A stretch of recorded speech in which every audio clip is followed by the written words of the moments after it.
Rise Up and Shine, September 28, 2021. And I heard something. I've been gone for a few days. You know, we need to crack the lid off of something that nobody likes to talk about, depression. So that little monster's tried to have a hold of me. But I have to tell you, that's not what we're going to talk about today. We're going to crack that lid some other day. But I had no idea about something very profound. So I want to share that with you. My son told me, hey, Mom, do you listen to podcasts? And I'm like, some. You know, I listen to Beth Moore, Chip Ingram. I've listened to the Chipster daily for years. And he said, I've got one. I said, who do you listen to? So he starts telling me. He said, Mom, I want you to listen to this podcast. So it's Joe Rogan. It's number 1691 podcast. And the speaker or his guest was Yeonmi Park.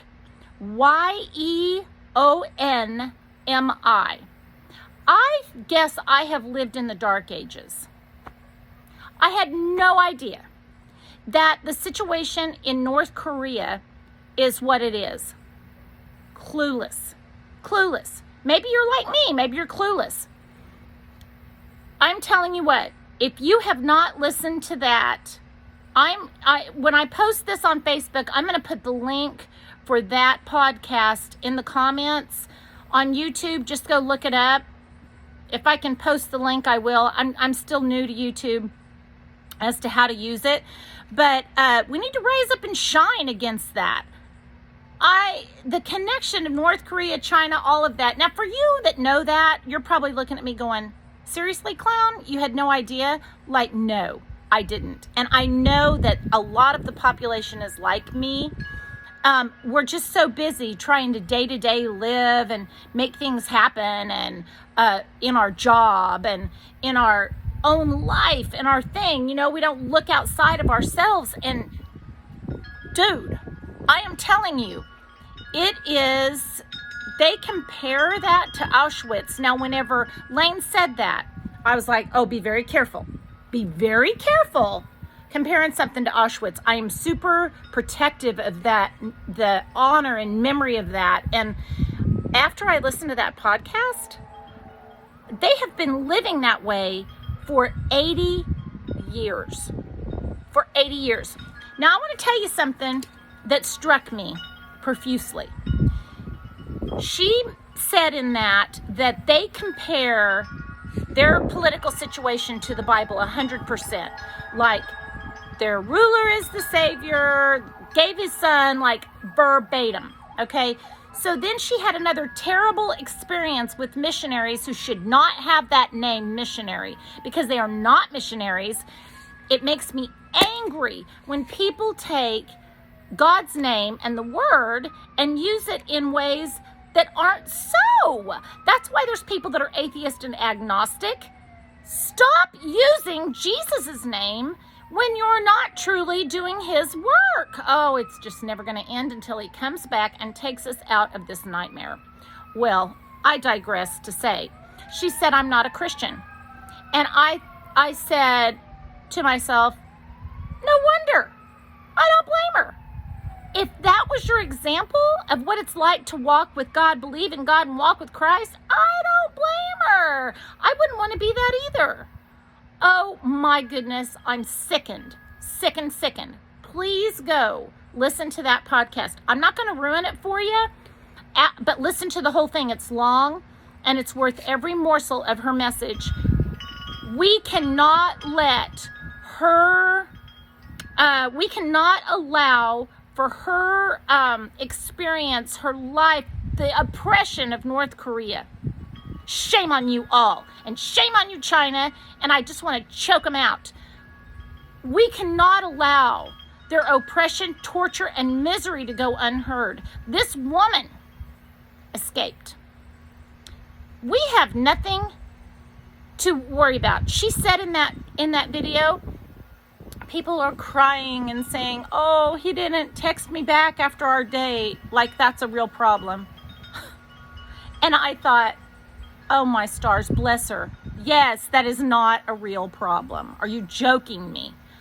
I'm going to tell you something. Living in America, we have it so well. We have it so cushy. We have all the things. And I'm telling you, there's people out there who have it worse. And this isn't even worse. This is a despicable crime on humanity. And I wish that instead of our troops doing things they're doing, that they would descend into North Korea, that they would annihilate the North Koreans. Yeah, he's got nukes. So there's got to be a way. Get rid of that clown. The oppression that the North Korean people are under. And at this point, y'all, listen, they're brainwashed. They hate the West. They're taught to hate the West. Guys, please listen to her podcast. Don't let her abuse and her story and their lives be in vain and not heard. And in case she hears this, I just want to say, Miss Park, you sweet, sweet, brave human, sister, honey, what you experienced does not reflect the existence of God. There is horror and terror everywhere. God hates it too. He hates it. So if you're experiencing trauma in your life and you say, why would a good God allow that? He hates it. He hates it. But there is a real living spirit of darkness trying to overshadow and overtake this world, and he wants to take the people of God down with him. He wants us to not understand and hate the Lord and blame him, but it's not God. And someday the power on this earth, Satan himself, is going to be demolished and annihilated and destroyed, and the people of Christ will rise up. I want us to rise up now. We have a responsibility for that. We have a responsibility to these people. We can do this, but we have to come together. You have to stand. You have to stand in faith. It makes me so sad that God is blamed for the terror and horror of this world. That is the responsibility of Satan himself. Please listen to her podcast. Don't let their tears be in vain. I listened and I heard you. And Miss Park, I'm sorry doesn't cover where you were born into and what you had to endure. But I want you to know, I pray for you. I love you. I'm glad you're free. And I'm going to continue to pray for the people of North Korea. I'm going to help you with your message of redemption, of rescue. Come on, guys. Step in there with me. Let's help her. Let's help her. Get this message out. I'm going to put it in the comments. Please listen. That's my word for today because it was so impacting. All right. Rise up and shine like Yeonmi Park. Rise up and shine. She has risen up and she's shining. She's like a phoenix from the ashes. I am so proud of you, sister. Have a great day.